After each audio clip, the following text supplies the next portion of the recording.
The man who became 35th president less than 3 years ago is dead.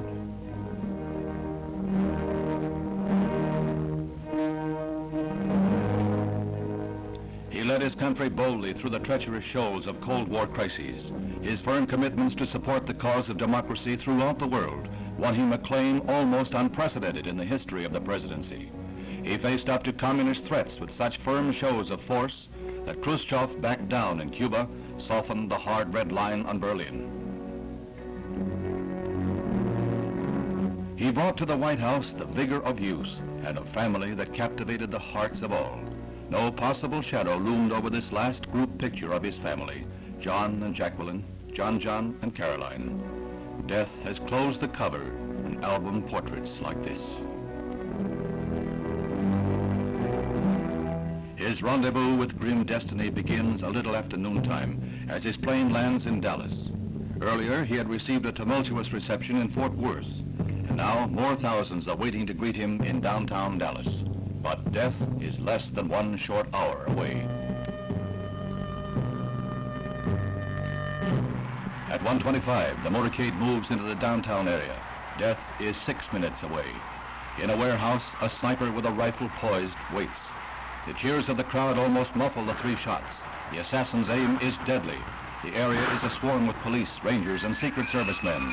The murderer slips the net, but a few blocks away, a man is captured after he is reported to have killed a policeman. That man is a 24-year-old pro-Castro Texan who once sought Soviet citizenship. He is charged with murder. Meanwhile, the president had been rushed to a nearby hospital where life lingered as a waiting world prayed. A half hour later, he was dead, his life crushed like his wife's abandoned bouquet.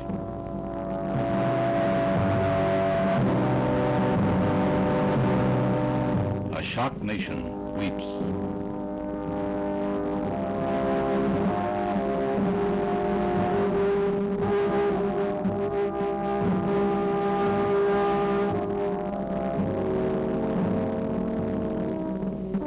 Across the country, around the world, disbelief was the first reaction. Then a great outpouring of grief, shock, and revulsion.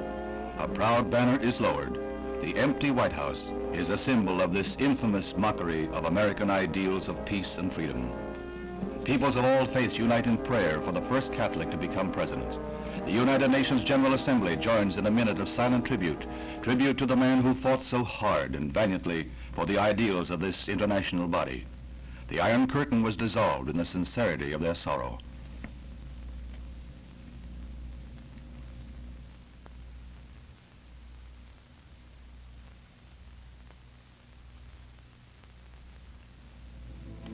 As always, democracy finds its strength in the continuity of the presidency. Lyndon B. Johnson becomes the 36th President of the United States, just 99 minutes after his predecessor's life had ebbed away. The widow, with stamina born of courage, stands bravely by the new president's side.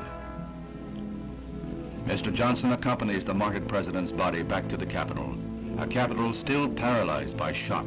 Sad tasks are ahead. It is arranged that the president's body will first lie in repose at the White House. Then it will be moved to the rotunda of the Capitol for public homage.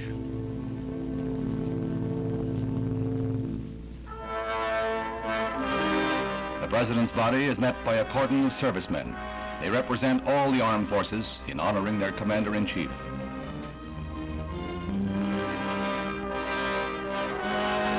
The widow, on the arm of her brother-in-law, remains a towering figure of fortitude through her long ordeal.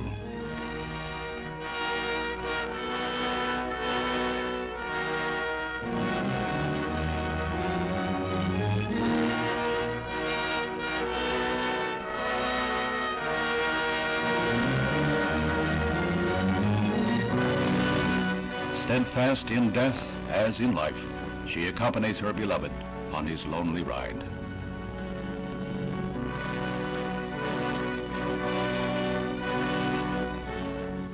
Then President Johnson and the First Lady leave the plane.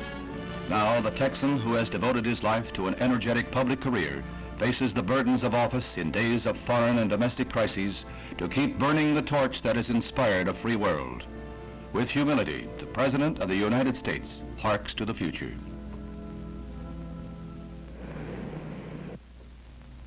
This is a sad time for all people. We have suffered a loss that cannot be weighed. For me, it is a deep personal tragedy. I know that the world shares the sorrow that Mrs. Kennedy and her family bear. I will do my best. That is all I can do. I ask for your help and God's.